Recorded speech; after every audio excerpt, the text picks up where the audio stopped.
Good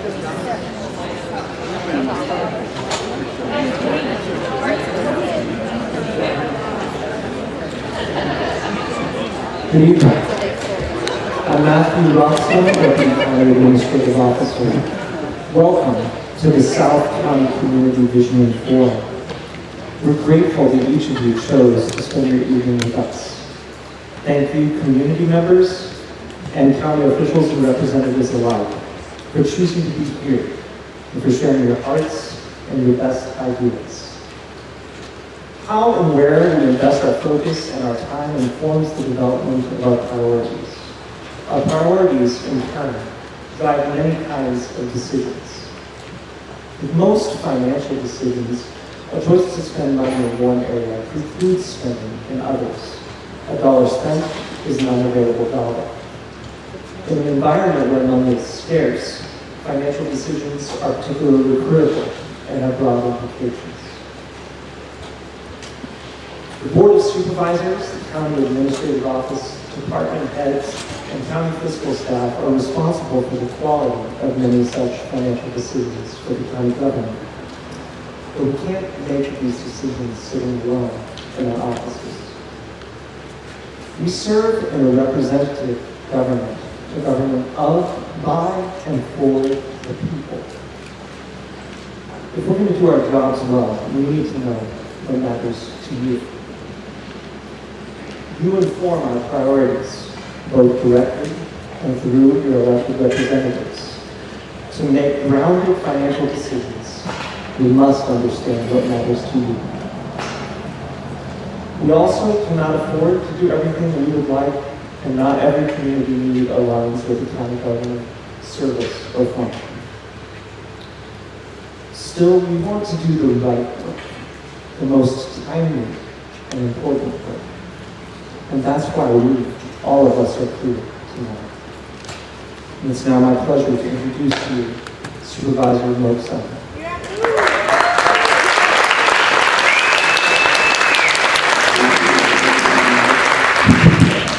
Everybody can hear me? Excellent. Good evening, and good job, Matthew. And welcome.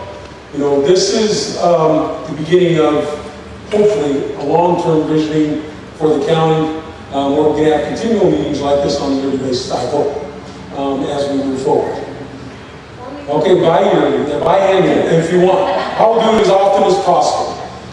Coming up, before I was supervisor, in my leadership role on the tribal side, we meet every 30 days. And I think the most important thing is really hearing the voice of your constituents and understanding what their needs and where their dreams and their goals are for our community. So I want to be available in that manner and help move our community forward.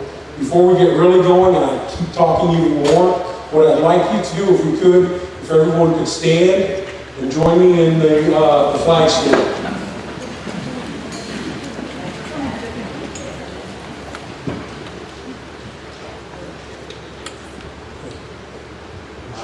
Pledge allegiance to the flag of the United States of America and to the republic for which it stands, one nation, under God, indivisible, with liberty and justice for all. Thank you.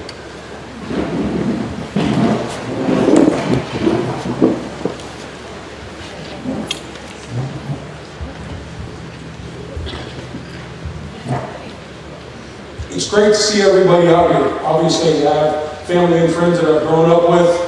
And when I ran for office, we talked about trying to establish a long-term strategic plan and a vision for the county that would help take us into, well, the next century, if that's what you want to start talking the length of it. And those are the kind of visionary forums we want to have. We want to make sure that we're economically strong, that we're a good, healthy community, and we just help ourselves move forward in the best manner that we can in the rebuilding process after all these horrible tragedies that hit our communities. So I really appreciate you coming out tonight. You've probably seen me talk during the election, you know, at the board and other forums, but tonight isn't about District 1 Supervisor Mo Simon. Tonight's about allowing you to give your ideas, to give your feedback to all the directors that are sitting in front of you here that work very hard to help this community keep moving forward on a daily basis. And I can't thank them enough for the first 13 months in office that I've had. Over that 13 months, I've talked about it a couple times, went through a 6-month training period where I met with each head of departments in the county to see exactly what their needs and their wants are as they move forward in helping you get what you need as you're moving through the process that you have to in the county government. And I know we can always improve, and that's what these forums are going to be about. After the forums, I know Carol knows how to talk about it. We'll have kind of a debriefing where we go over and see how we can implement the ideas and the solutions that we come up with in these forums. So I want to thank you for that tonight, and I feel honored to be standing here in front of you. We were the last ones in this. I'll tell you a little story though. We were number 1. District 1 was going to be number 1 in this, but then we had the horrible sulfur fire, so we kind of switched around. And I'm telling you, District 1 is something I always fight for. It always feels like we're left out a little bit, but that's going to change. And that's definitely going to change over the next 4 years. And I'm going to be boisterous about that. This is the gateway to the county. It's the actual gateway to the county. When they come through here, I'm proud to say this facility is kind of the first thing they see. As we move through the county, getting some of the trees cut down that have the beetles, all those things are important, and then also the fire trees. So long-term vision-wise, when they come over that 17-mile scenic drive, that's what I call it, instead of a windy road, when they come over that scenic drive, the first thing they'll see is a prosperous town with both the casino right here, Middletown down the road, and Hidden Valley just down the way. And as they move through, you got Lower Lake, which will hopefully be doing some development, and we'll be working on their area plans. And we'll really let them know that this is a county that's up and coming and ready for the growth, and we're going to do it the right way. So thank you very much tonight. I'm going to turn this thing over to Carol. Please come up with ideas, solutions. We're here to listen and take in everything tonight. So once again, happy 2018 and welcome. Thank you for coming out tonight.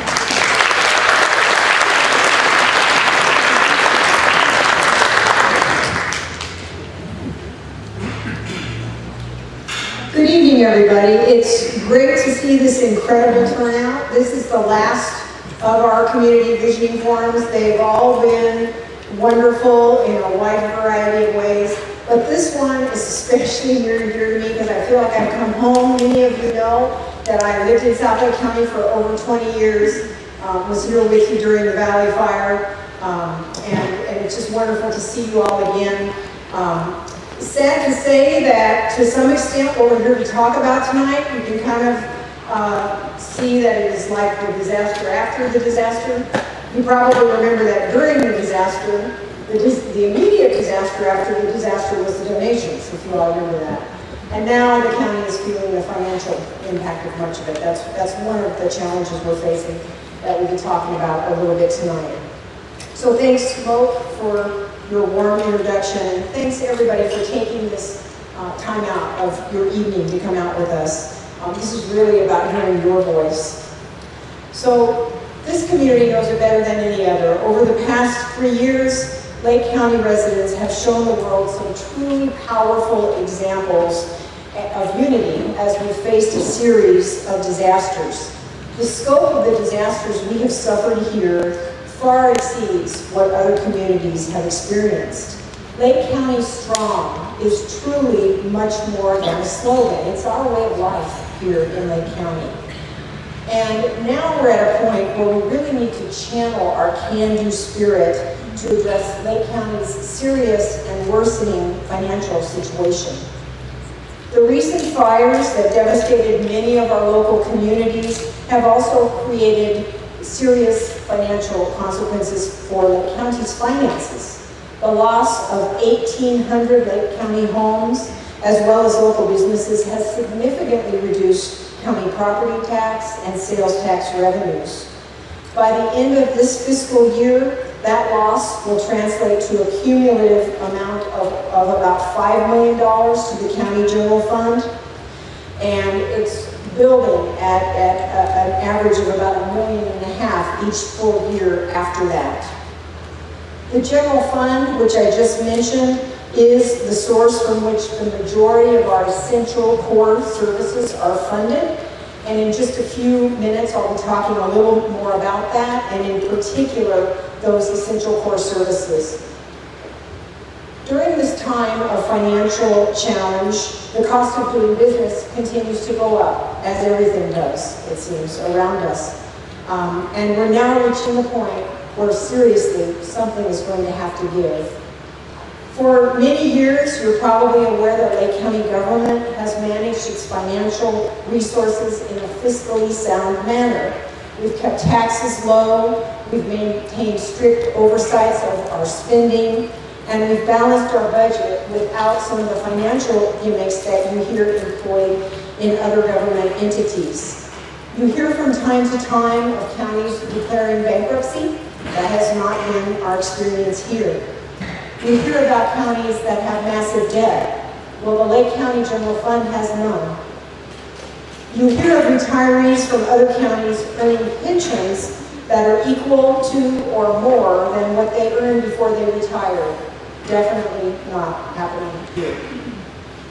The purpose of tonight's Community Visioning Forum is first to educate residents about your county's serious financial picture. Second, and perhaps most importantly, is to engage you in helping us to prioritize community services needs. And third, seek your input on developing additional revenue sources so we can provide the kind of quality county services that our residents deserve. Members of our Board of Supervisors have come up with some really powerful goals, not only for the current fiscal year, but the future of the county in general. Over to my left, you'll see those goals illustrated. The hope is that from these forums that we'll also refine and develop these goals, and they'll serve as a roadmap for the future of Lake County, using the input we receive through the course of these meetings. So tonight, we're not only talking about the budget challenges we're facing now, but we're talking about the long-range solutions we need to get through it. We have a number of county department heads here that are going to speak to some of the challenges that they're facing in their budgets. They'll introduce themselves to you as we get to that. So to get started, I'm going to go through a brief PowerPoint presentation that will illustrate for you how your money is spent.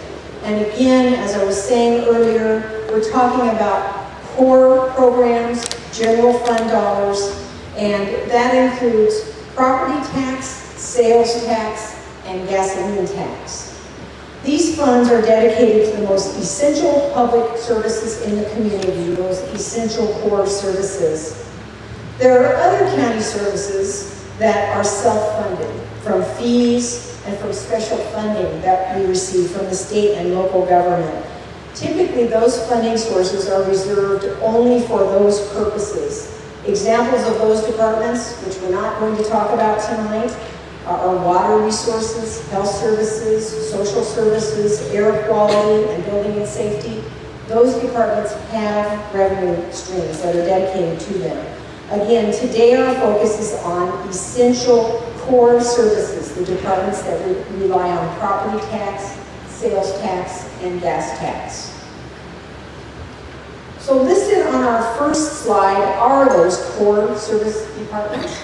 And I like this toy. We've had 5 of these forums, and this is the first time I've had a toy that worked. So I'm going to use it. So first on what is your left, we have the law enforcement departments. Those are certainly the largest takers of the core services departments reliant on these funding sources: property tax, gas tax, sales tax.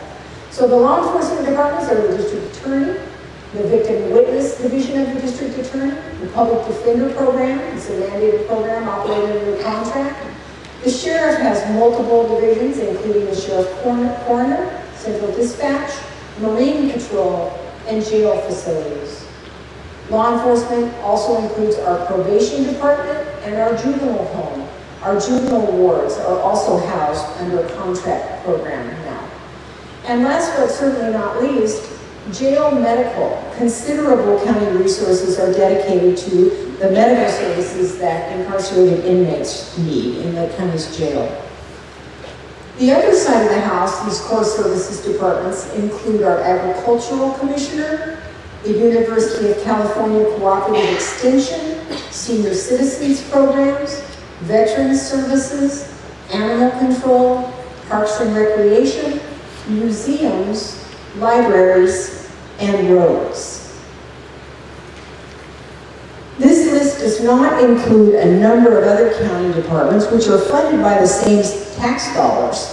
For the most part, these other non-core departments provide internal support to the core. And good examples of those departments are the auditor controller, the treasurer, the human resources department, the county council, the information technology department. As you'll see on this next slide, these non-core services receive substantially less of these tax dollars than do the core services departments. Not only do the core services departments receive the majority of this funding, but in recent years, the Board of Supervisors has made sure that funding for these services is given the highest priority. So what this chart illustrates is those law enforcement departments give 51% of the property tax and sales tax here in the county. 17% goes to roads, that's gas tax. 9% goes to the other core services departments that are listed there. And the non-core, again, these are the departments that support the core, auditor, human resources, et cetera, they get only 23%. So 77% of our property tax, sales tax, and gas tax goes to these particular departments that we're focusing on tonight.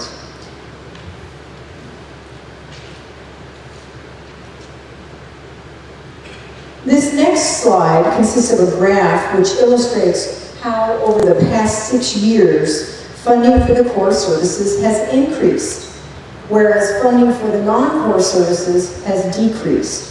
So if you look at the top of the scale, the top of the scale is this blue line, and basically this illustrates that since 2011-12, our spending for those core services has gone up by about 27%. At the same time, our spending for the non-core services has gone down almost 8% since 2011-12. Despite the growth in the core services spending, the responsible department heads who are sitting here with us tonight, most of them, can still make a compelling argument for lacking the staffing and resources they need to meet the needs of our communities. And for the non-core services whose funding sources have diminished, the financial consequences are much worse.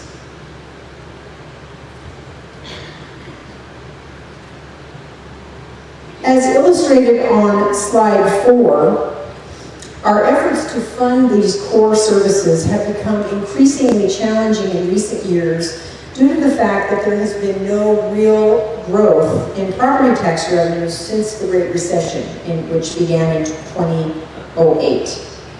For all property tax collected, it's important to note that the county only gets about 25 cents on the dollar. The rest of property tax is divvied up among all the jurisdictions who rely on it. Fire districts, special districts, and the list goes on and on. When you look at this revenue source, though, it has declined considerably on an inflation-adjusted basis. So in addition to our sluggish recovery from the Great Recession, our property tax base has been decimated from the unprecedented fires. As you well know, recovery is a long-term process, and rebuilding takes time. Using the Valley Fire as an example, by far the largest of the fires, now that we're about 2.5 years out, a little more than 10% of our homes lost have been rebuilt, and I'm referring to the ones that are absolutely final. A number of others are in progress, but some of the lost properties may never be rebuilt. For some survivors, we know that the devastation was just understandably too much, and they were compelled to move on. Homes never rebuilt result in a permanent reduction of property tax revenue. To date, the accumulated property tax loss totals about $3.5 million lost over the subsequent years of recovery. So in those 2.5 years, going on 3 now, we've lost about 3.5 million. And considering that property tax represents about 50% of the revenue source we're talking about tonight, the failure of it to recover has resulted already in staffing reductions and the losses of some significant services in the core services departments. And those are illustrated on the charts around the room. This first chart illustrates that since 08-09, we've already given up about 11% of county staffing in the core services departments. And then each other chart illustrates the challenges the departments are facing, and my peers will be elaborating on that a little. So back to this chart, you can see that between 08-09 and 16-17, our property tax revenues are down by about 5 million. That's the kind of blue line, I guess that's blue. And then the red line just illustrates the spiraling downturn that is apparently continuing.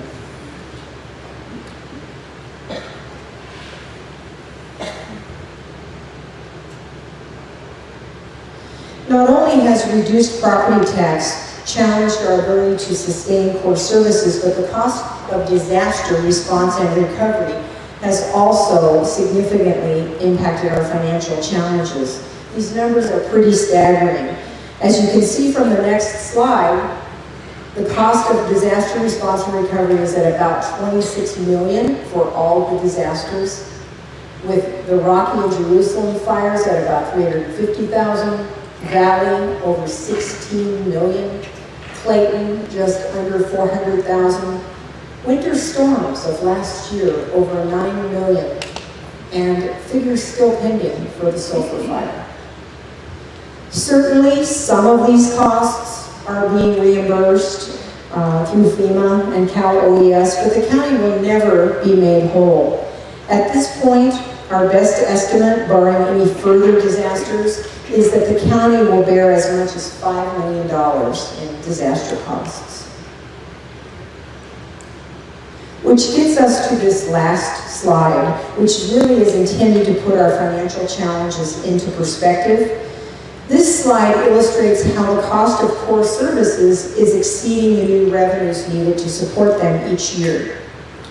If you look back at the first fiscal year illustrated here, it's 2010-11. At that time, revenue actually exceeded expenses. And in the years after that, when things flipped, that reserve was used to fill the gap.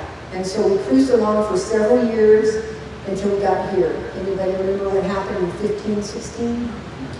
In 15-16, the gap went nuts and continues 16-17. So as you can see, we really are at a point where the gap is unsustainable. The bottom line is this: there's only so much funding to go around, and it is getting less and less and less. What we're seeking from you tonight is a better understanding of what services are top priority to you. Where do you want to see our limited funds allocated? We also want to hear from you regarding ideas you have to save money or find new money. And of course, we're going to do our best to answer your questions tonight. Before we open it up to your voice, our department heads are going to tell you a little bit about their departments and give you a brief overview of the information they have on the easels around the room. Thank you.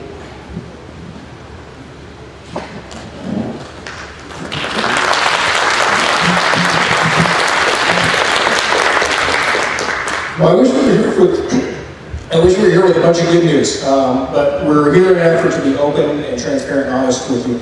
So you're probably going to get a big dose of reality of what we here as department heads deal with on a daily basis. So you're going to hear from all the department heads up here. I'm going to start with what services and the impacts they have on you directly you may be seeing and what you may continue to see. And you'll hear the same thing from every department head here. So with the Sheriff's Department, if you look at the charts up here, you see this one here off to your left at the farthest. On the right-hand side, there's a column with a bunch of numbers, most of those numbers in red. The numbers that are in red represent the amount of personnel that each department has been reduced by over a certain amount of time. And you'll see the numbers up there. What that means for the Sheriff's Department is we are close to a 30% vacancy rate in the Deputy Sheriff Series. We have a high vacancy rate in our dispatcher series, which requires the Deputy Sheriff to go in there and staff a console as well, taking the other person off there. What that translates to is when you call for a Deputy Sheriff in Lake County, over the last 12 months, our average response time has been 30 minutes. 30 minutes. To me, that's not acceptable. But unfortunately, that's what we have. Our staffing levels are typically, we have 4 deputies and a sergeant on day shift. If it's a good day, we might have 5 deputies and a sergeant. If it's a rough day, we might have 1 or 2 deputies and a sergeant working the streets. And if you want to call for one to show up in Middletown or on Cobb Mountain or Whispering Pines, and the closest one might be in Lower Lake, handling another call that they can't just break away from. Those are the types of things that we're going to be continuing to deal with until we get some of these things rectified. Carol mentioned the increase in cost for the jail medical services. That is going to be a very, very large cost over the next couple of years. There's been court decisions that have come down, that will continue to come down, that require an increase in the level of care for inmates, which is going to translate to more taxpayer dollars going for that level of care.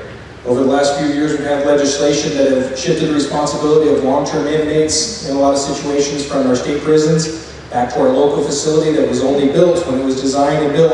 It was only designed and built with the idea that we'd have people in there serving sentences of no more than 1 year.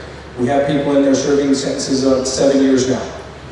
People in there for that amount of time, even people in for a short amount of time, have ongoing medical needs. They might develop medical conditions while they're in our custody, and we have a responsibility to make sure they get an adequate level of care.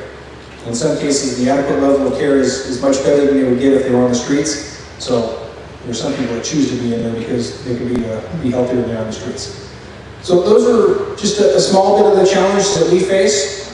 Proactive law enforcement, where we go out and we participate in programs, where we go out and actively work communities to make sure that crime doesn't take hold. Those are the first types of things that take a hit when we have staffing level problems. We spend a large majority of our days waiting for a phone call to come in and then go out and handle it. And then wait for the next one to come in. Oftentimes it comes in before we finish up the call we were just on, and our deputies are going from call to call to call every day. And a lot of it has to do with the small amount of the staffing that we have. So, now this isn't crying, this isn't whining, this is just, we're just laying out the facts for you. One of the very important things, one of the reasons that we have you all here today is because every department up here has racked their brains, banged their heads, tried to pinch pennies as much as they can, try to stress out as much as they can, and we are here looking for ideas from you, the people that we serve, on ways to improve that. What are some ways that maybe we can cut expenses? What are some ways that we can increase revenue? After all, we're here to serve you. Keep in mind that when we talk about what we do to serve you, nobody up here in government produces a product. We don't create widgets. You don't come down to the county government building to buy, a box full of widgets. You're here for services, and services don't get delivered unless you have people to deliver those services. We're basically in the service business. We need ideas on how to best serve you, and we are here for your input. Thank you.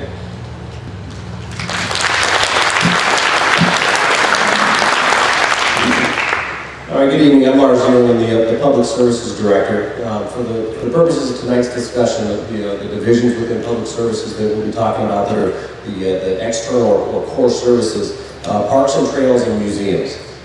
So that really quickly wanted to hit on some of the values that those provide, and we're not here to sell that. We want to make sure we get the input, but parks and trails. There's an economic value to parks and trails, health and environmental benefits, social importance. Obviously, there are obvious values that parks and having a robust trail system provides. But where are we? What can we do with the resources that we have? We are able to maintain the status quo. We have about 24 parks countywide, which is, I think, a significant number for a county the size of Lake County.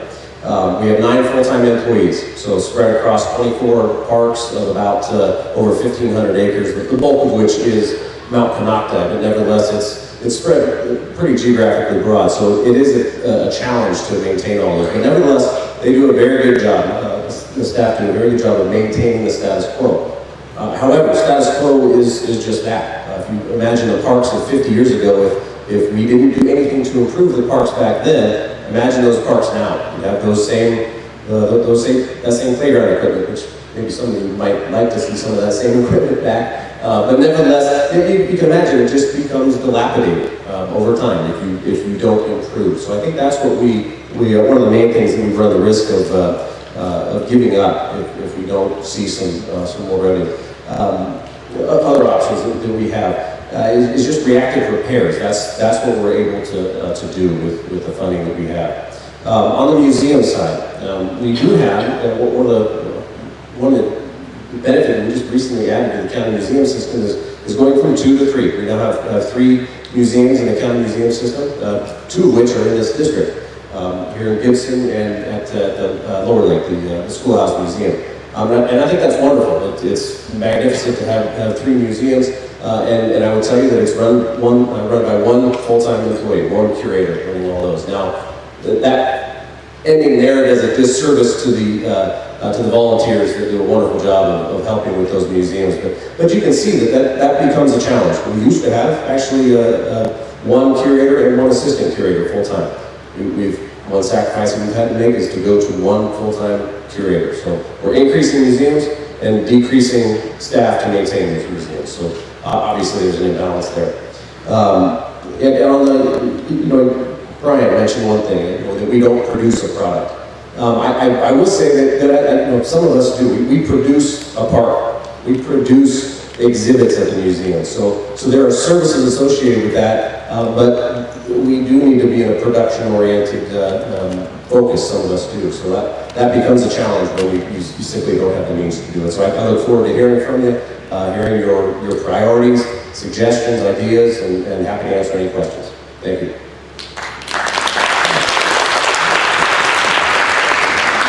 Good evening. I'm Scott DeLeon. I'm the Public Works Director, and Public Works has got basically the roads and bridges in Lake County. We also manage the airport. When you look at our budget, on face value, it looks like a very healthy budget, $18.5 million, and you say, well, gosh, what happens? How come our roads are so poor? The majority of the funding that's in our budget is specific funds dedicated to specific projects.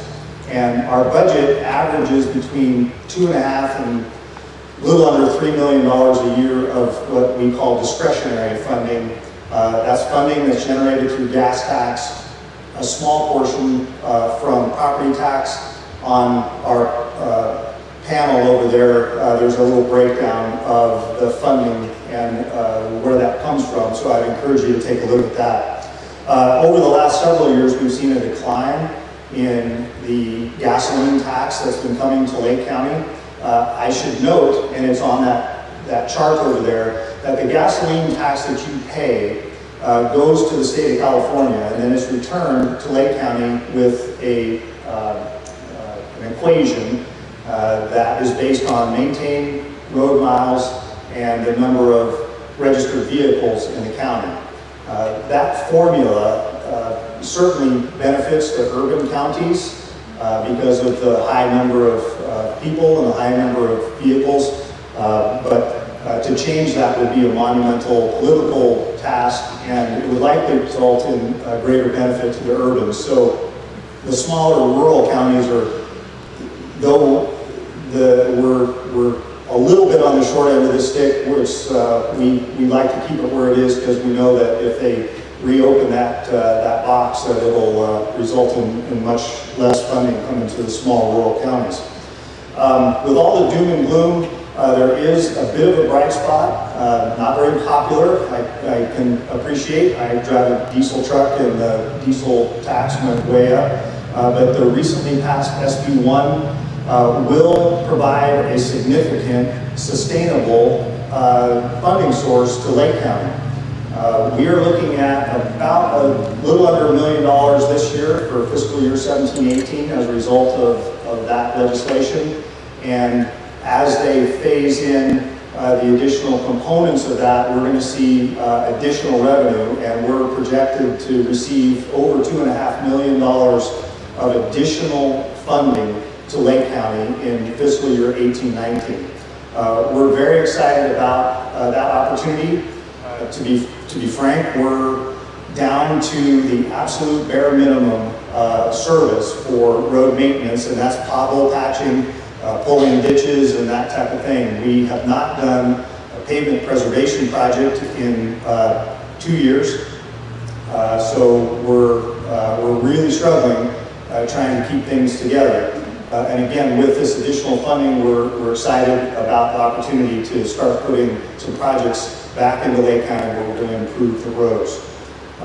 Be happy to discuss anything with you, answer any questions, and again, please take a look at the chart over there. I think there's some really good information that you might find interesting. So thank you.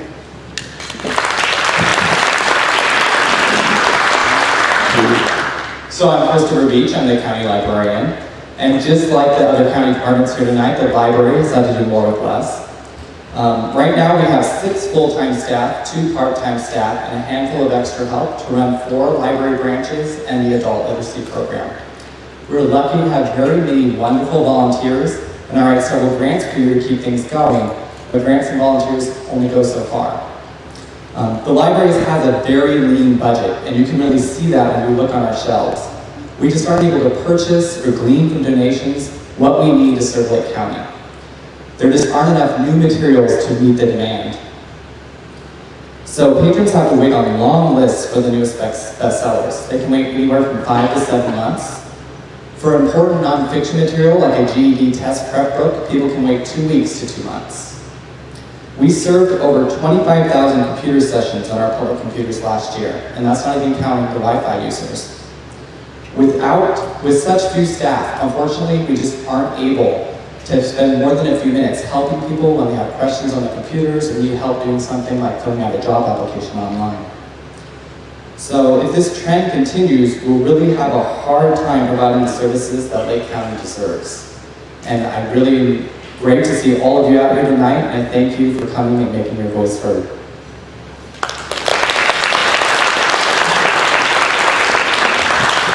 Good evening. My name is Bill Davidson. I'm the director of the Animal Control Program.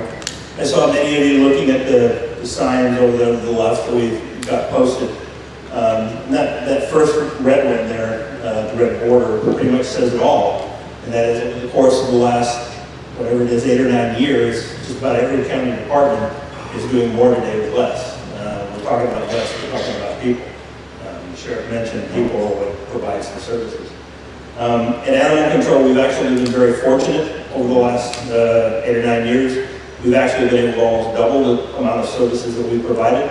Not only do we operate the animal shelter and provide field services, we now have our animal disaster response program LEAP, which unfortunately has had a lot of experience in the last several years.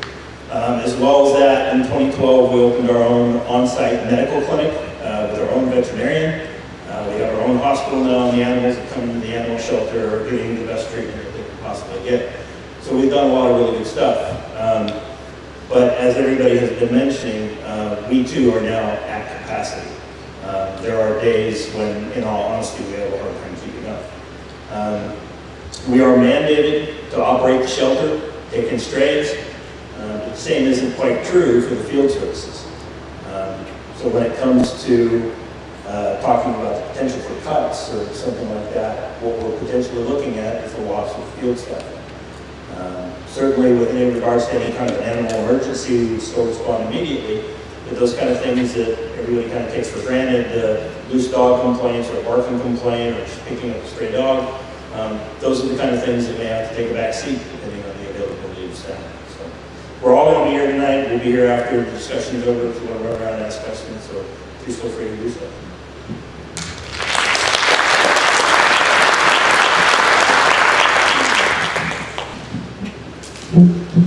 Can you all, I'm not going to ask that question because you can. My name is number 4, out of control. My name is Michelle Scully, and I'll wait for Matthew to turn that thing up. What? Okay, center. All right. I will be your moderator tonight, which essentially means that I'm in charge of the microphone and getting it to you. So thank you all for coming out tonight, and this is our last forum. So I would like to ask for a show of hands for people who are thinking they would like to speak tonight. Okay, I've been faked out before. If you're even thinking about it, throw your hand up there. Okay, so a fairly good number. I think what we might do is, you met Matthew, he did that lovely welcome. Matthew, if you're game, you want to take one side and I'll take the other. And so what I'd like to ask is people from this side, if you're able to walk on up, just raise your hands again. Okay. I'll try and, no, let's line up on this side. And also, if you are from Supervisor Simon's district, if you're from this district, if we'd like to give you the first chance to be up and speak. If you've spoken before at another one of the forums, just as a matter of respect to make sure that we allow everyone from District 1 to speak, I would ask that you kind of wait for the end, if that's all right. All right, Matthew, so show of hands on Matthew's side. Okay, how about if we alternate? Want to do that? All right, so if you would mind sharing your name, you don't have to share your social security number, first name, and whether you have a question for people up at the table or if you have an insight or a suggestion, because we're recording those, so that would be great. We have about an hour. Jeff, you're the math guy, okay? So more or less about 2 minutes each. All right, thank you. My name is Linda Deal Darnes. I live in Middletown. And one of my suggestions would be having the tax collector and the assessor's office be more proactive in, not that I enjoy paying taxes, but I've been in my home since October. And I received a property tax bill for just property. And so I called and left messages at both offices, and to date I have not received a call. And I know I'm just a drop in the bucket, but if every drop added up, we'd have a full bucket. So I just wanted to share that. Thank you, Linda. You don't see that a line forming on the other, but if you can formalize your ups and my right. Well, you're doing that, Matthew, Sure, absolutely. Thank you. Hello, I'm Cheryl Carr out of Upper Lake. The following solutions total $2.5 million. As we all know, some of the reasons we have budget shortfalls is that in this past year we lost $2 million on the Holiday Harbor investment gone bad. In addition, $5 million for past building department malfeasance in the Lakeside Heights landslide case. Then, of course, the $500,000 it cost us to fight and lose the Spring Valley cases involving bad task force practices. This all totals $7.5 million. We now brace ourselves for the upcoming losses associated with the Lucerne Castle investment made 8 years ago.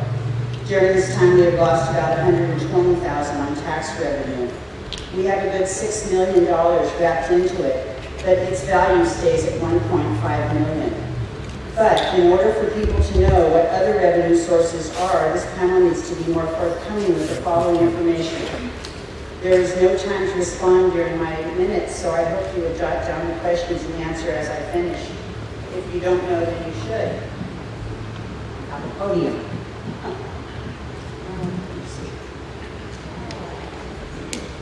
First question is, you have not identified the overall total amount that the 3,000 tax lien properties accumulated are worth and expected to raise. The grand jury was adamant about encouraging the board to liquidate these properties last July.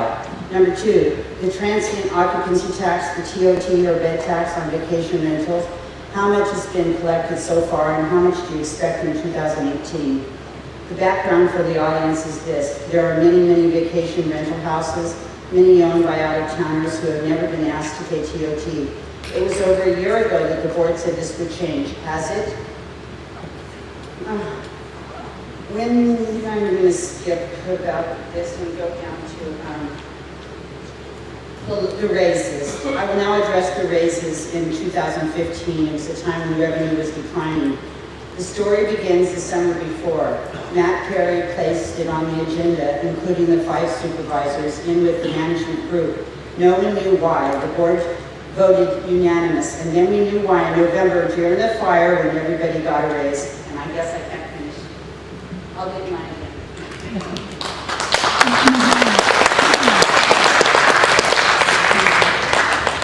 And just for everyone in the room, if you don't have the time to get to your full comment, we are also receiving feedback through vision@lakecountyca.gov. So that's vision@lakecountyca.gov. And there are also resources available on the county website at lakecountyca.gov/vision. So please feel free to utilize those resources if you're unable to submit your full comments tonight. Name and question or comment? Matthew, can we remind people that we're giving priority to South Lake County residents tonight? We had plans. So, Everyone up here, stop, thank you guys. anybody that's in line that's not in this district one.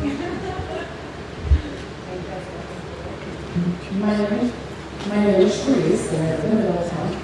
And I wonder if anyone has considered hiring a grants writer to look at grants specific to each of these agencies. And we're also doing this right now with the school board. We're having the same kind of visioning thing. They also had stated in their meeting some proposed solutions, as well as listening to our ideas. And I haven't heard any yet. Is there going to be a meeting later on or after you listen to ours where you propose some solutions? Because I noticed the survey asks us to state what we think we could do away with. And I think before I fill that out, I'd like to know a little bit more about some ideas that you guys have as well. So, just to answer your question, on February 6th at 9:30, we're going to be discussing the results of the audit. I think it got turned down, maybe? On February 6th at 9:30, the Board of Supervisors will... Three.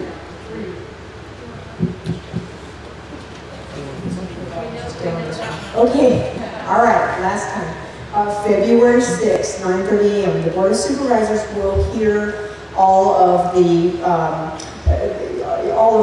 summary of what occurred at these forums and the input we received. We see the results of these forums as really kind of being like one spoke in the wheel. Many solutions are needed. And really, this is just a beginning of the process. So we didn't second guess your input and come here with preloaded solutions. Tonight's part in the process is really about hearing from you.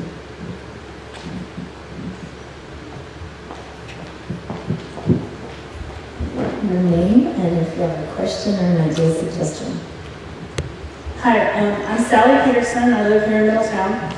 And some of the comments that I have is just from some of the reports that I heard tonight.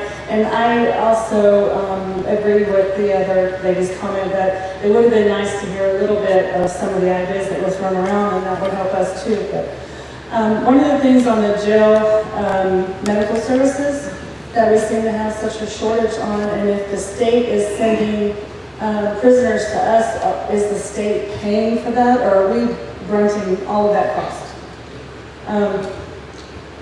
The state pays a portion of it. The net cost to the county is more than the state contributes. Okay, so that's not fair. Telling you. I mean, can we refuse those prisoners when they come? I think the county is subordinate to the state. You have to speak really deeply into the state.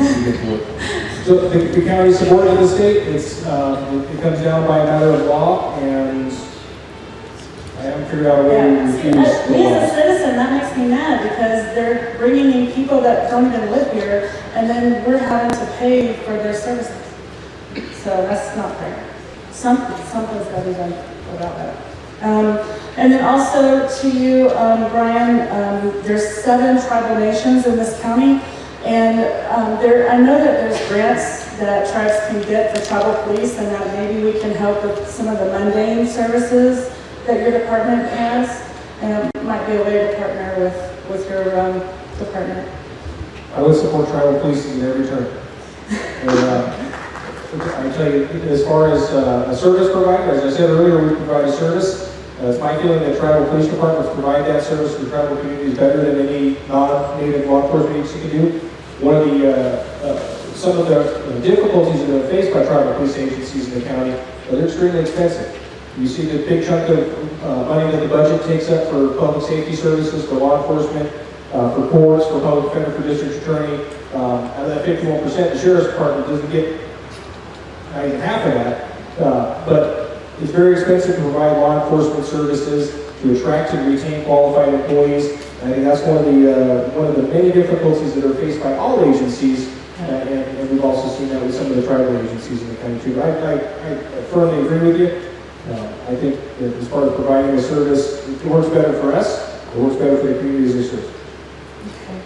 And then also I have a question about, I've recently learned about the Williamson Act that gives a much decreased property tax on a lot of the properties that were for agricultural purposes.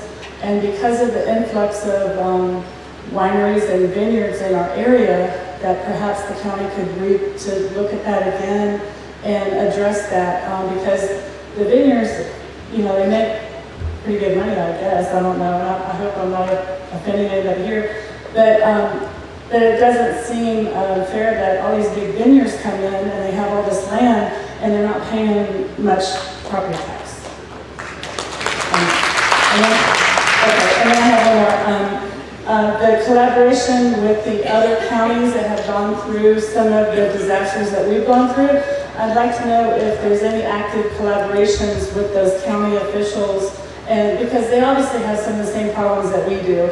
So like Calaveras County, they went through a big fire about the same time we did. Butte County, Mendocino County, some of these rural counties, just collaborate more with them and kind of share resources or ideas with them too.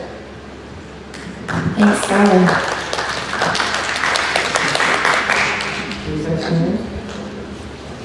Is your name and question and comment?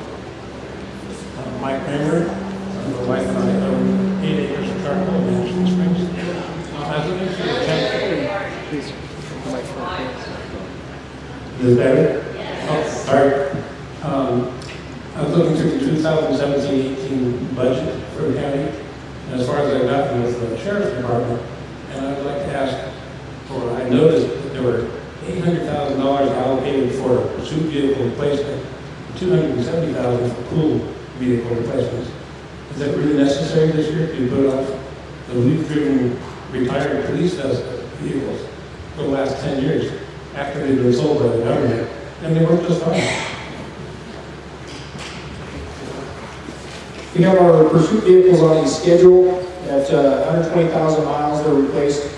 The manner that they're expected to be operated by law enforcement officers is a lot of times different than what they're used for after their life. We're looking at some options on how to better spend that money. Make sure that we have vehicles that are capable not only for pursuits, but I found out during the fire that I really need a 4-wheel drive to get to a lot of the places I need to get to. So we're looking at some other options for that as well. Your name and whether you have a question or suggestion, idea. My name is Claude Brown, resident of Hidden Valley. I got a couple of thoughts here. One is, the fires were devastating, but your problem began before the fires, and nobody's addressed it at the top. I'm just being honest. I've sent emails and that to my personal opinions, but anyways, the numbers tell a story. Your problem began back there in 2010, 11. And then we kind of float along to 15, thinking we're going to come out of it or something, and then of course the disasters hit. The issue I look at is, are we going to look at how we attract more revenue to the county? That's what it is. It's a revenue issue. It's nothing more. You can't tax your way out of this. You can't raise permit fees to get you out of this. It's a mess. So the reality comes back to how do we attract business that's going to contribute to the area and that. And when I look at our area plans, our general plans, I'm sorry, they are not very inviting to invest in this county. So they are looking at that.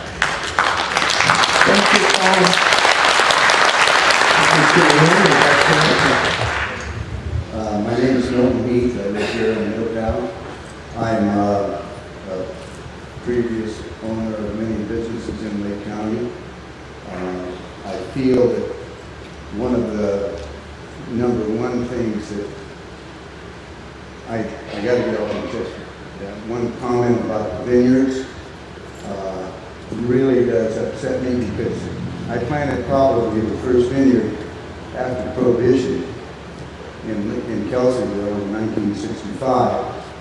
And the land that I bought, part of it did pay very little taxes because it was bare land. We just had a well on it and electricity. So I think that getting on to the vineyards is a poor thing to even think about. Those all the employees that they have that put in this county, and most all of us. I was an organic farmer, and it did a lot of good for this county, the vineyards so far. But the reason I got up is, don't we have anything to do with our permits and boarding? The guys that go out and inspect and stuff like that, that we're really weak in this county on our permit fees and how hard it is to get a permit, how much time it takes a businessman to get a permit. It's really sad, and I bought a house here, and the house had too low of gas pressure. It had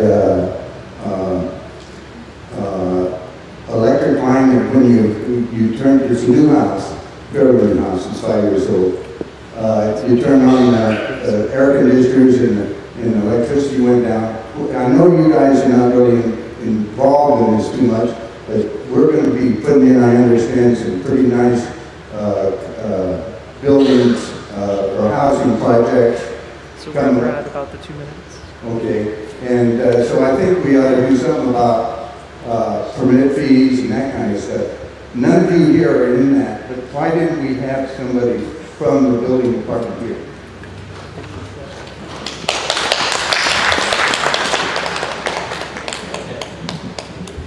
Hi, my name is Kenny Simpler, and I've been here in the county for 32 years. I worked for Cal Fire for 30 years. I was instrumental in getting grants for communities in Napa County. It wasn't very popular with my supervisors at the time, but I got the 35th Firewise Community approved for Circle Oaks in Napa County, and then that kind of spread to Sonoma County here to Lake County. But anyway, that's kind of my qualifications. But also, last year, with all the rains and everything, I had a culvert that is plugged up, and I know it's still plugged up. We haven't had enough rain. And I called the county road department and offered to pay to have them replace the culvert. And so far, I called 3 or 4 times and I haven't got a call back. I talked to the road workers occasionally that came by, and they said good luck with that. And it probably wasn't going to happen. Well, I talked to my brother, who's an attorney, and he said that actually I can donate for a specific project. You can't donate money to the county. And until this year, I could have wrote it off, but just my state income taxes are more than $10,000, so I can't. So that made me start thinking about whether we could set up a nonprofit so that people could work. And then I kind of went on to, we have volunteers for fire departments and parks and libraries. Why can't we have volunteers for the road department? I went to Humboldt State and I studied forestry engineering, and I took road location and design, and my family had a construction company, and I was running dozers and backhoes before I had a driver's license. I can replace that culvert, but I can't. And I think, with these issues we have, we need to think outside the box. And I think there are solutions, and maybe there's grants, but, I'm not trying I support every program here, and I support all the employees of Lake County. I'm not trying to take a job away from anyone. But again, I've been here for 32 years, and I think there's always been lots of work that could be done that the road department has been able to, they were properly funded to complete. So in relation to the 501c3 nonprofit, I think we would have to look to the state legislators and see if we can get some laws changed. Between here and all the other counties and cities in the state, I think these problems are going to continue. And if the weather conditions we have now continue, there's going to be more and more counties that are affected by it. So that's all. Ken? Thank you. Thank you. My name is Lisa Kaplan, and I'm a resident of this area. I first wanted to ask, where does mental health fall into all of this? Mental health has its own funding sources, state, federal funds. Okay, thank you. Because it would seem that it would somehow impact the sheriff's department as well as other departments, so as well as our health and safety. I want to echo people's calls to be looking for grants. I want to ask I want to thank you for opening this up to us and for making this happen. I would like to see more of these. I would like to see perhaps more focused groups. From my perspective, as a person who's written and received grants happen the best when there's partnerships.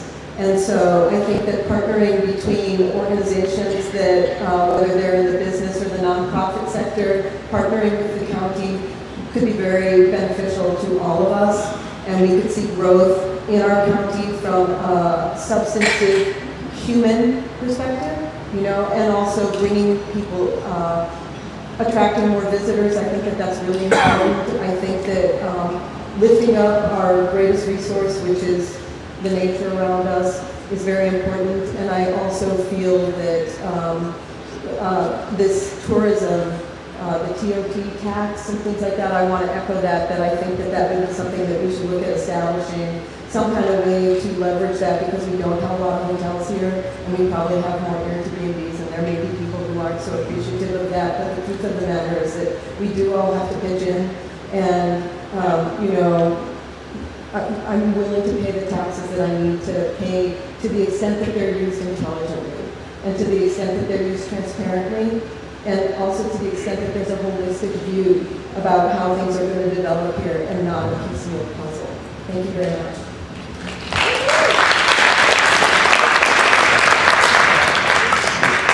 Good evening, my name is Don. I've been a resident of Middletown for 3 years, lived in Sonoma County law enforcement for 37 years. Two thoughts. Strengthen the police department with enough staff, interns and volunteers to meet the needs of. Marketing this area as an affordable, clean, and safe place to raise a family and live.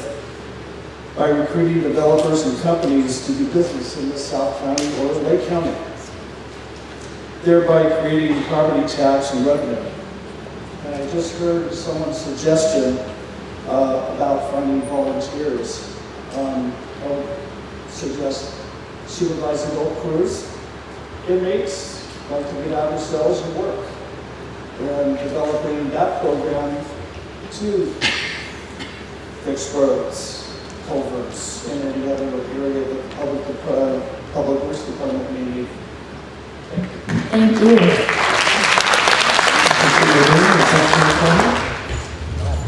Hi, my name is Marty Englander. I'm a resident of Hidden Valley Lake, and I have a couple of comments, maybe a couple of suggestions. But first and foremost, I would like to thank all of the workforce in this county.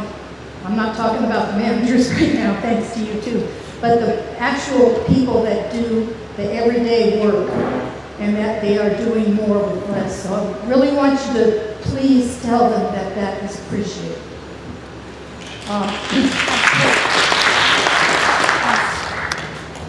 think one of the biggest concerns I have is about protecting our environment.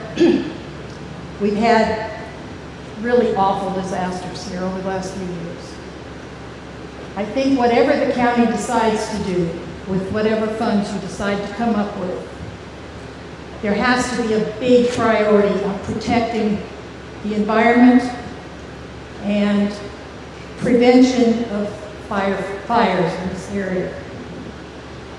I would like to see a coalition of fire safe councils, the tribes, CAL FIRE, the water companies, other environmental groups. I'd like the county to get involved and get some kind of a coalition set up so that we can come up with ideas that protect the place we like to live.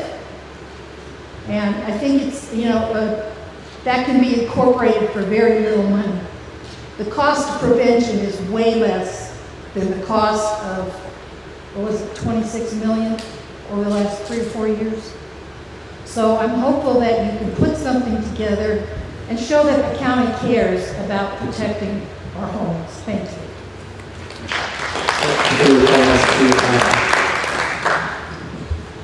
My name is Jean Goulart. I have a small business in Hidden Valley Lake, preschool and childcare. I'm actually going to comment to all of the above. Okay, so I want to thank those of you that have done research over the past. I'm commenting on what was said tonight. I don't think we can rely on people that survived the disasters by taxing us more.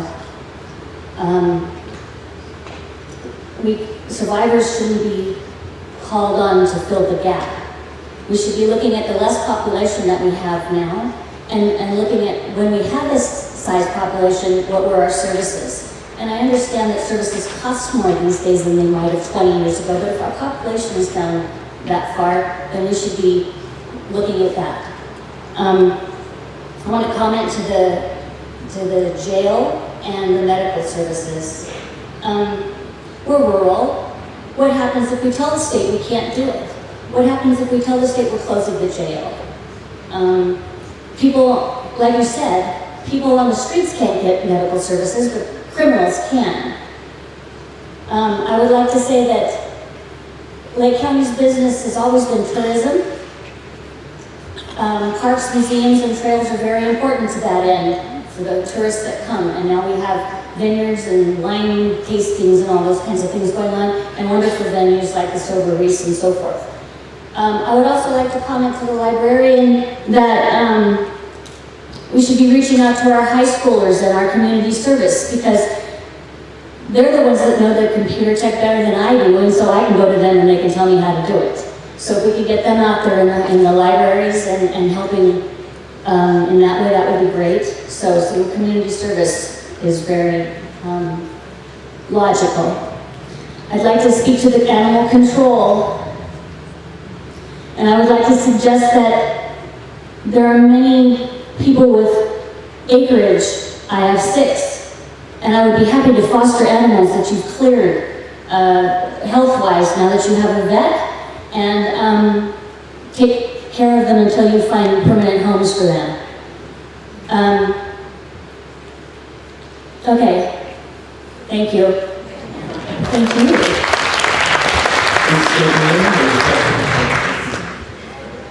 Hi, my name is Teresa. I've been in this county since 1965. I grew up here. My suggestion would be, we have 5 high schools in the county, and a few of those students who graduate go on to college, some move away, but a great many of them graduate not ever having any experience. So if we could partner with the high schools, whether it's internships, 100-hour programs where a student can graduate, they have something to put on their resume, and your county departments have some free labor, and the student gets a chance to learn some skills, that would be fabulous. And my long-term vision for this county would be, I would love to see this county go totally organic. That would position our county as different from every other county in the state, and as this planet becomes more polluted, imagine what it would be like to live in a county where we have clean water, and we already have the cleanest air in the state. We don't have the redwoods that Humboldt has, we don't have the ocean that Mendocino does, but we have this huge, beautiful lake. And all of the toxins and pollutants are going right into it. Every time we spray for mosquitoes, it goes into the lake. Every time we spray weeds around the highways, it goes into the lake. If we were totally organic, people would want to live here. I imagine in the next 20 years, we're going to have a lot more Flint, Michigans, and so we need to start now thinking not just about tomorrow or next year, but 10 years, 20 years down the line. Thank you.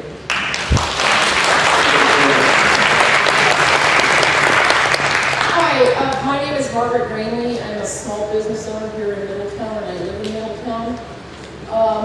I wanted to bring up the giant green elephant that's in the room that nobody's discussing, and how we can move forward to leave money from those taxes that should be available. I don't know how or why, but what I feel we really need to do, we've been at this for many years, I've attended most of the meetings, is getting some clear, concise regulations for the cannabis industry in this county.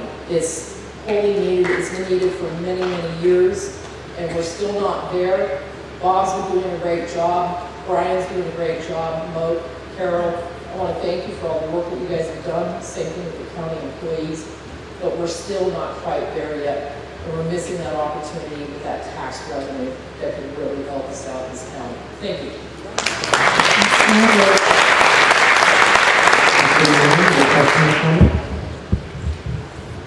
Hi, my name is Julie Adams.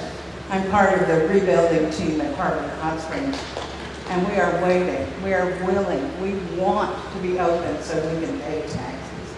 We paved our own road from the Y out to Harvard with our own money, put in our own sewer system with our own money. We don't want anything but the county, but permission to go ahead and get it done. In the last 3 or 4 months, we've had tremendous amount of help from Mo, who's just been my hero through this, and from Bob Mazzarelli, who's hiding back there somewhere, who's just totally helpful to us in getting plans together and getting stuff together to get open. And we're ready. Just give us the opportunity to be open, and we will pay our taxes. We want to get our money, sort of, completely. Thank you.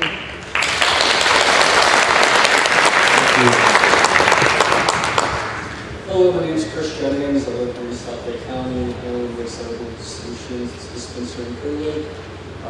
Margaret already got a hold of the green elephant before I could, but just to give you guys some solid numbers, 100 growers doing an average of 20,000 taxable square feet equals 2 million square feet. And under Measure C's ordinance, that would equate to $2 million of tax money instantly generated.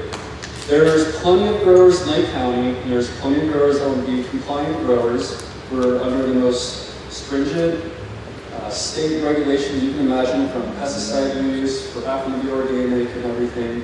We do pay our taxes, unlike other people saying that the vineyards don't. I just really think that we need to be seeing in our goal pages, we need to see cannabis on the general fund money-making list up there. We need to see cannabis. I don't think the community really knows what's going on in the cannabis industry. It's never really covered. Only news agency that really covers it's the County News, and you see that once in a while on there, Record B, the Press Democrat, all these other local news sources and whatnot. Lake County's kind of forgotten about. Lake County should be out there recruiting people to come into the compliant market and saying, hey, Chris, yeah, you have you want to do 1 acre canopy and you have 60,000 square feet.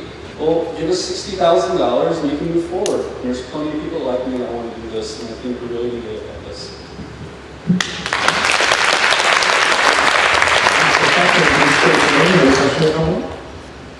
Yes, my name is Daniel Green, and I live in Hidden Valley. I represent Green Design, my business, and Phoenix Collaborative, the group I work with in Middletown, trying to get nonprofit status to create ecological friendly jobs in this community. And there are many grants available to make this county green and healthy, cleaning our water and lake. And I work with Phoenix Collaborative to hopefully create ecologically green jobs, because there are grants available to help clean our lake and soil and everything. So I'm sorry, I'm a little nervous, but there's lots we can do, and there's money we can pull in, and jobs we can create. And the one other thing I'd like to take note on is like how we need to bring money in. And that's one thing, but there are plenty of young people here that could be producing but aren't supported, and they want to leave this county because there's no jobs that are worth a damn here. So what I'm offering is an ability that us young people can create our own living wage, making this county green and clean. Thank you.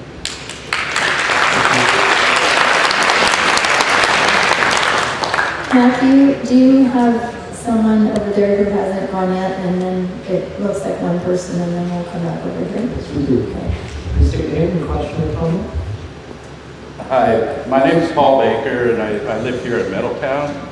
And getting new money, I find is really difficult, but saving money is real doable because all you're doing is just saving money. You don't need more money. It's more difficult to gain more than to spend less. There's a green elephant in the room on the state level, and I don't know if we could take it down to the local level, but I'd love to see that jail emptied of all cannabis-related crime. It sounds like that's going to be a national talk and such, and is there any way we could just go to the state, I let go of all the cannabis-related crime because now it's legal. So certainly, I don't know if you have people in jail that are in there for possession. I'm not sure, but if you do, it's like they obviously can go. And for sales, it's like without clear regulations, how can any of these sellers actually be held culpable for doing something wrong because there's no regulations in line during these years of transition? I know people that got in trouble selling, and they were selling all the clubs, and they were legal, but the regulations weren't set up, and they got thrown in jail for it. So I don't know if the county could enact that, but there's other ways to do that too. With the you talked about the medical costs rising, and it's a national debate also. Is there any way we could get with the state and do group buying with the drug companies and lower the drug costs? Right there would be unbelievable amount of savings. They're making astronomical money, and I believe they should give back to the counties and to the state. So I guess the question would be, can we as a county let go of all those? Matthew, are you done with your line over there? Yes, there's one in my this Okay. side. Cheryl was up earlier. Can I respond to just one of the questions Sure, over here about the collaboration for reducing the medical costs? We contract with California Forensic Medical Group to provide those medical services. They provide jail medical services for the majority of counties in California, and when they make their purchases, they leverage their bulk buying power, and we benefit from that. So when they purchase medication for people that are incarcerated, they get it at a lower rate than anybody else out here is going to get. So we already do one of those things that you suggested, sir. About the cannabis. There's nobody locked up simply for possession of marijuana. I also said for sale. Without looking, I would say there's probably not anybody doing any time for sales after the passage of the recent marijuana laws. All right, I'm back. So just as a refresher, the 3,000 tax lien properties was my first question. My second was the TOT on the vacation rentals, a lot of out-of-towners on. And the next is when do the contracts for the employees come due for renewal? The union employee salaries are a challenge to reduce, but the rest need to be reduced to be in line with our local economics.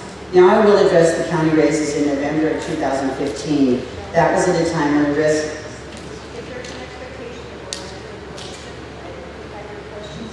I can't answer a list of 10 questions after I've heard them all. Oh, that was just the third. There's only 3. If you're wanting an answer, stop and actually ask the question.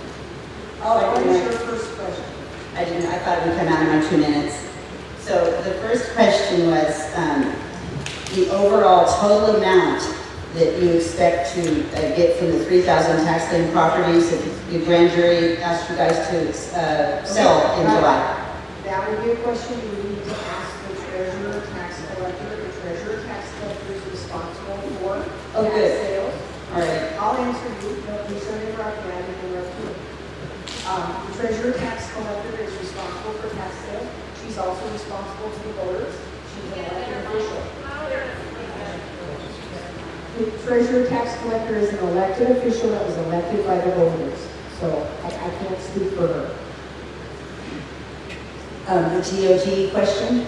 The treasurer tax collector is also responsible for collecting transient occupancy tax. The contracts for the employees? They all differ. There are, how many different member associations? 7? Yeah. And the expiration dates on those contracts expire at all different dates. Thank you. Thank you. Now I will address the county raises in November of 2015. This was at a time when revenue was in decline. The story begins the summer before. Yeah, I'm going to let him just jump right in there with you.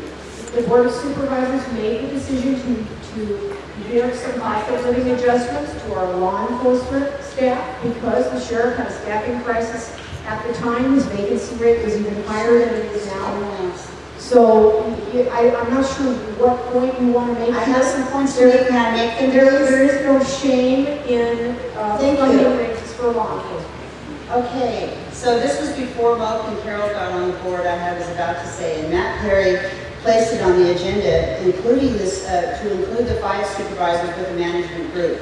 No one knew why in the public. The board then voted unanimous. Completely incorrect. The 5 supervisors are not in the management group. Respond after I speak? Would that be okay? Total misinformation. It is not. Everything is factual here. Can I just finish? Folks, you do the judge. It's freedom of speech here. Okay.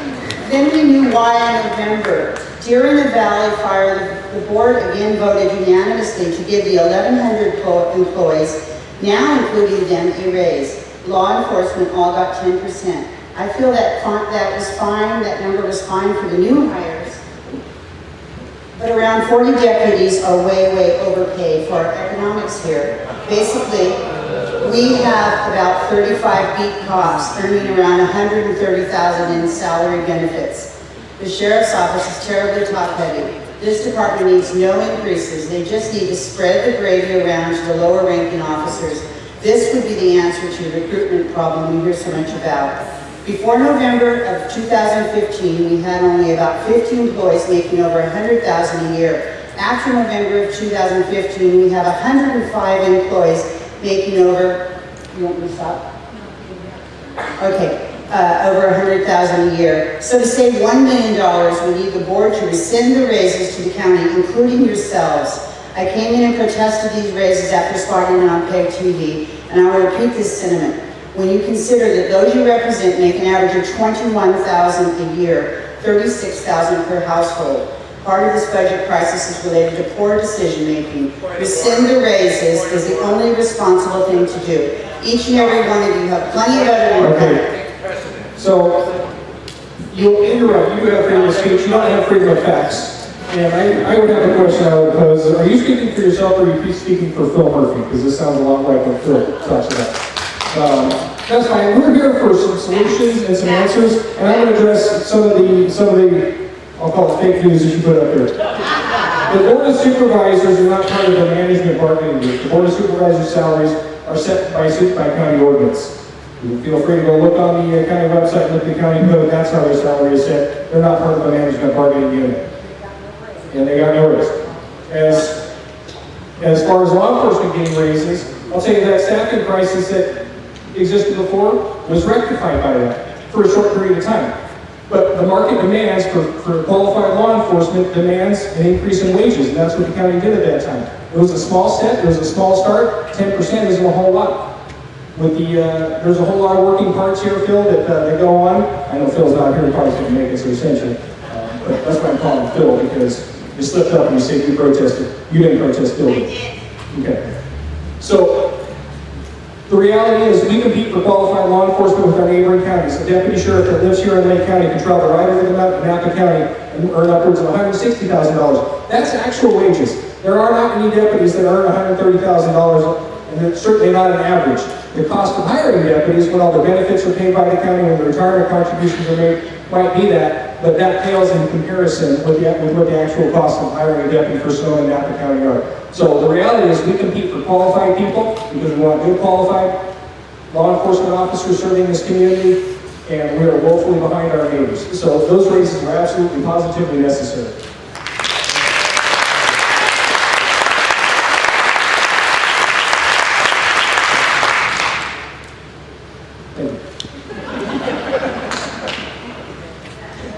We have another comment on this side. Please state your name, your question or comment. Hi, my name is Phyllis, and I live on Cobb. I was a long-time Sonoma County resident before I decided to move to Lake County. I have a Volunteer of the Year award from the City of Santa Rosa for raising $300,000 for an elementary school. I've been working in production and have done 3 HBO specials and am part of the International Entertainment Union in San Francisco. I've worked in the music business and entertainment business for years. I'm semi-retired. After the fires, I tried to get involved to help the county raise money. I offered to have production people come up here and bid out a running 10-year festival, something similar to Bottle Rock. I was completely shut down and kind of laughed at.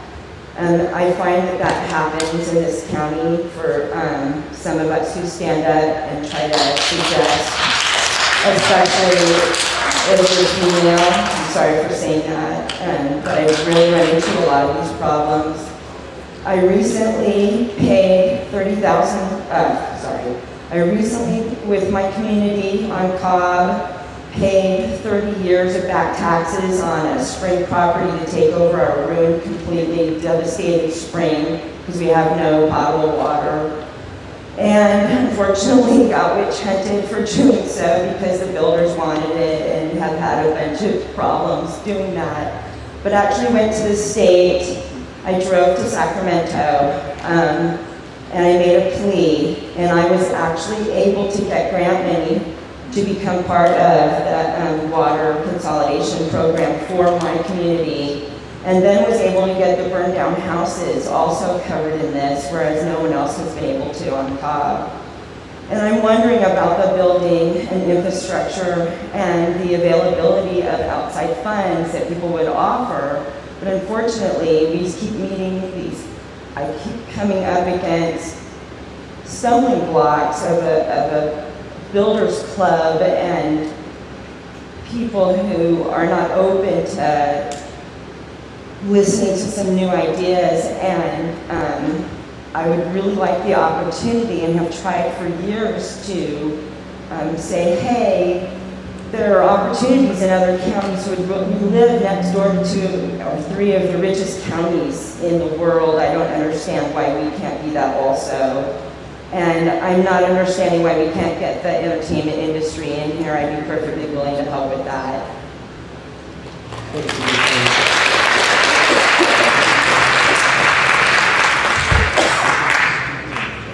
As everyone well knows, the loss of Kanakai Harbor Resort and Spa 8 or 9 years ago was a tremendous hit on our county in so many ways. We lost our primary venue for production events.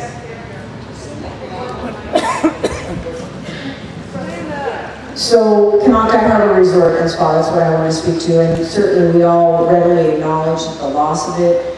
Took a tremendous hit on Lake County in so many ways. Not only the loss of transient occupancy tax revenues, but the lack of a venue for events like this lady was suggesting that we need. Kanakai Harbor has been in escrow many times in the years since. It is presently in escrow again, and it's yet to be seen if the deal closes. We shall see, but certainly a need. So are we at the end of our, okay. Please state your name and question or comment. Linda Thompson. I actually live up in Kelseyville. I've been here 5 years from Sonoma County. And something that this woman here said, I'm totally amazed. I don't know who's in charge of marketing for this county. I drive a lot because I have daughters in Sacramento, Marin County, and I'm always hearing ads for Napa, Sonoma County, Mendocino County. Can't tell you in 5 years if I've ever heard one ad. This county needs revenue. And I have kind of gotten very frustrated with it because I do feel a certain wall that goes up. If anybody happens to mention a new idea, it sounds like she had a real struggle getting grants and so on and so on. So anyway, so who's in charge of marketing for this county? It is a beautiful place, clean air. May I make one suggestion? My son-in-law owns a bike shop in San Anselmo.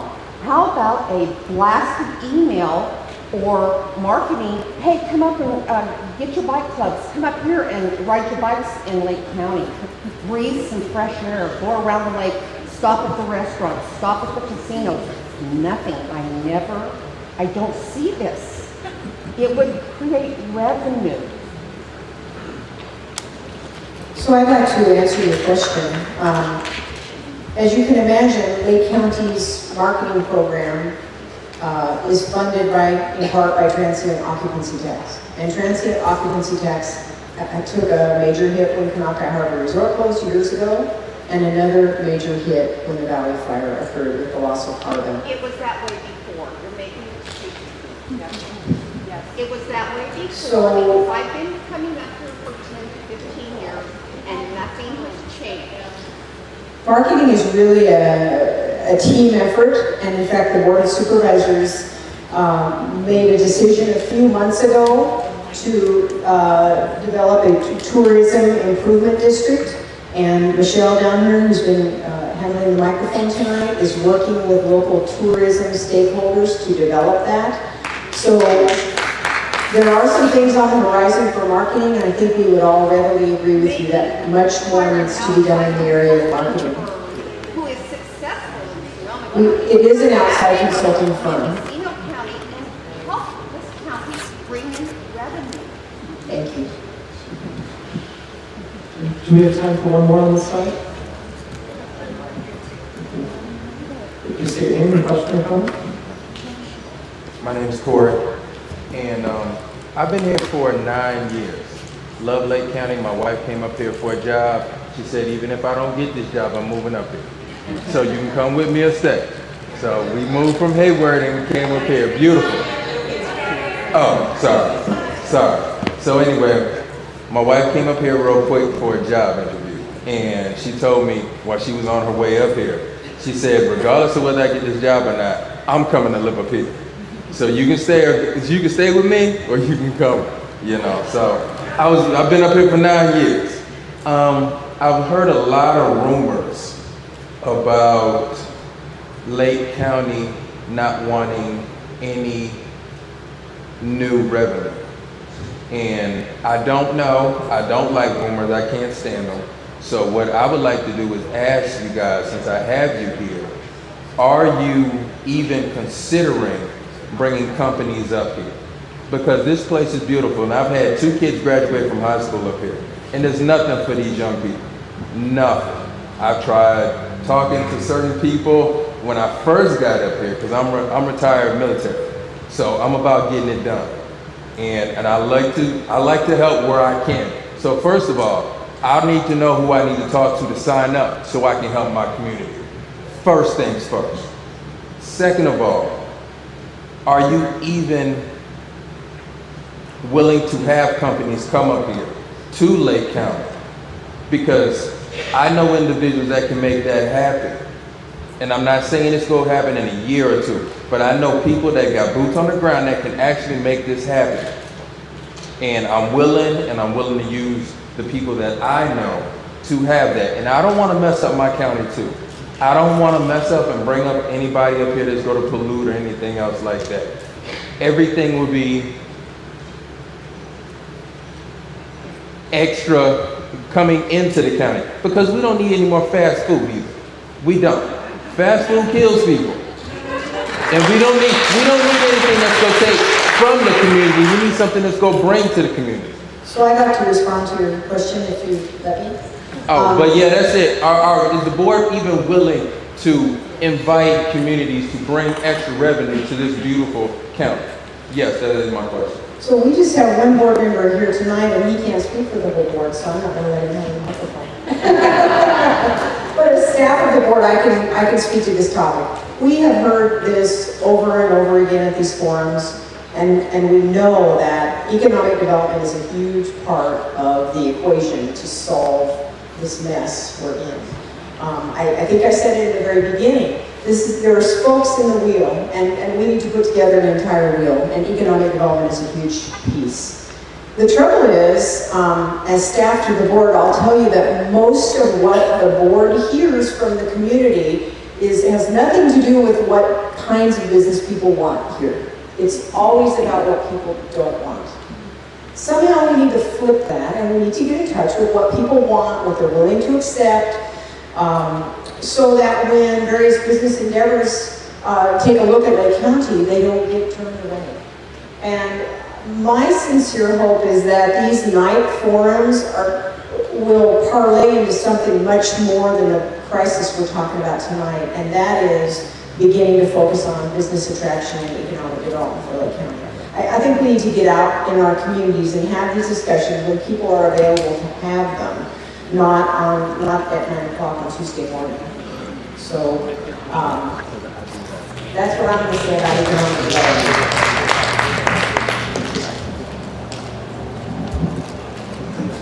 I think we have just a few more minutes, and I see you have people added over there. All right, one person, you each get a minute, make it good. Hi, my name is Tony Perkins. I'm here in Middletown, and I am in the cannabis business. I want to be regulated and want to be taxed, but I really want to know, number one, are my taxes staying in my district? I want to support my area, number one. I want to support Sheriff Martin to do his job. So I want to know, number one, I have a question is, where are these taxes going to be allocated? And number two, I want to know what's going to happen with our area that we support. Once you start paying cannabis taxes, it will be allocated to all types of services. It won't be focused on just that particular area. So all cannabis tax collected will go into the pot that then funds regulation.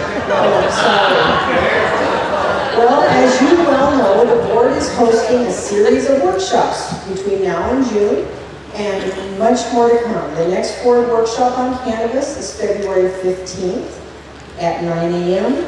And we're going to be working through a wide variety of topics. So the answers will be revealed. Board of Supervisors Chambers, 255 North Forbes Street in Lakeport, 9 a.m. February 15th. This evening, any question or comment? Thank you. My name is Fairlight. I live in Hidden Valley Lake, and I'm with Phoenix Collaborative, as Danny just spoke earlier. And I want to first identify an overlap, something that we have in common, and that is the idea of doing more with less. I want to acknowledge that and commend you for that.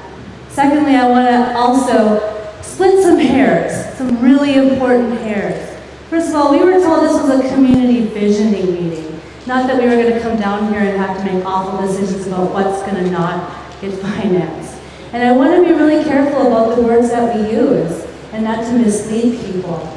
And when we throw around a word like economic development and we're looking outside of ourselves to bring something else in who's going to come here and save us, we're missing the point. We got to start looking at each other and thinking, how can we work together to localize more? So we're not driving over to Sonoma County to spend our money. So we're not driving over to Napa County. We do need to get more organic. We do need to grow actual food, okay? If we could grow food, what's hotter than farm to table right now. And organic is the way. But if we can just focus on how can we work with what we have here and stop looking outside of ourselves thinking we're going to somehow find a savior out there. Our savior is right here in this room, sitting next to each and every one of us. Okay?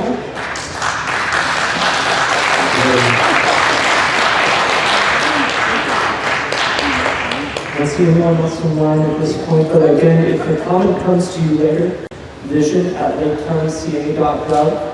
We are open to receiving any and all ideas, and we definitely appreciate your time, and also lakecountyca.gov/vision for some additional resources. And they finally gave me the mic. I really want to appreciate everybody who stood up and talked today. But I know there are a lot of folks in this audience too that have some great ideas. And we've had conversations of where we're going here. One thing I am very proud of when I stand here in this facility, which is something that the Middletown Rancheria has grown. We have over 330 employees that are employed right here. So there are jobs in Lake County. There are plenty of jobs in Lake County that can do that. And you know, I hear that, and then I say, right out on our board right now, I think if you look, it says hiring, see human resources. I know at the county, every Tuesday now, they stand up and say, there's 22 job openings right now, I think, that are announced every week at the Board of Supervisors. And so, I agree, organic jobs are very important, but I think, you know, we need to focus on all jobs. There are jobs to be had. As far as marketing the county, economic development is one of the biggest reasons I ran for office. I've grown up here, seen a stoplight go in, and a couple other projects here in the South County, but I know we have invested as a community, as a tribal nation, over $100 million in this facility that you're standing in here. We didn't do that just on community dollars. We had to go across the country and find help to do that. And sometimes you got to be open and really have vision to look at long-term strategic planning. And I'm proud to say, we're the only ones that are running a commercial that says, come to Lake County, have some wine, and enjoy what we have to have here. And I know the other, you know, we're always passed up. Kanaka Harbor Resort, I'm a visionary too. I see something beautiful there, and hopefully we can get it going again. You don't have to do that. You have 7 tribal nations right here that have operations that potentially could be the largest employers in the county. We need to support and work together, all communities, to help really get that vision out there. I myself, there's not a certain position for economic development, but boy, when they develop it, I'm going to be at every meeting that I can be at. Because we do need to see that long-term vision and how we're going to grow as a community. And I appreciate it. If you've been told you can't do this, you can't do that, if you're not in my district, I talk to people outside the district. Let us know the ideas. We're always open to listen. It never hurts to the heels to listen and hear somebody. Because if you think you know everything, that's when you get in trouble. And if you think you're going to be the savior of everyone without the help of everybody sitting here, that's when you're losing your way.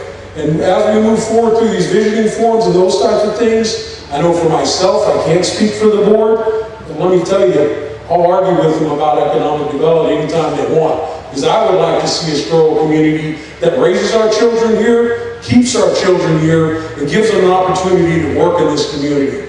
Every morning, right outside these doors, you see thousands of cars leaving a day. And they drive all the way to the Bay Area and all the way back. If we can give them the services that they need here, it's just going to make our community that much stronger. And it's not going to be easy. There's going to be growing pains. You know how hard it was to learn to stop at the stoplight in town? Pretty darn hard. So this community's been growing, and we got to do it together. We're not always going to agree, but we got to move forward. And if you don't like the place, don't go visit it. It's that simple. There's plenty of folks and friends that I've grown up with that won't step foot in this facility because we have smoking and they don't like gambling. But does that mean that I don't think they're an important part of the community? Absolutely not. They're the most important ones because we need to get them the services and the opportunities that they want to have as a community. So I want to thank you tonight. And it's tough for me not to talk. It really is. And so, here I'll even, no, you can't have it. So I appreciate everybody tonight, and we will make these things more frequent. The only way to have good leadership in government, it was said tonight by Lisa Kaplan, clear, transparent, and letting people know where we're going. Even if they don't like it, they have the answers, and they're not thinking, well, the government's just doing it, they're just pulling the wool over our eyes again. I don't like to lead like that. I never had in my life, and I never will. If I can get you the answer, I will, but I want to always make sure that we're working towards the same goal. A great county. I think we're the best county. We have the oldest natural lake. It's fished the most bass tournaments. How are we going to tie all that in together and just become the county that we need to? We have a real opportunity to do that with these horrible disasters that have come. Any publicity is good publicity, and we need to capitalize on that and make sure we tell our story as a people and where we're going in the future. So thank you very much for tonight's meeting. I really appreciate it, and I'm not leaving, I'll be here. So thank you everyone. So thanks to everyone for being a part of our final forum. I'll just be really brief.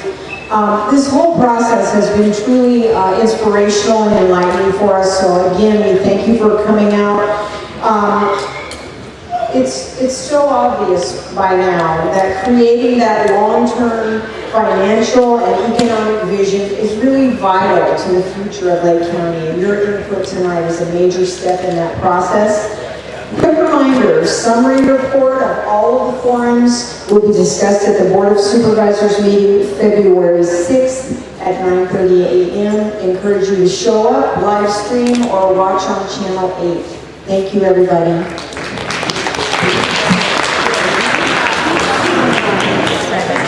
Are you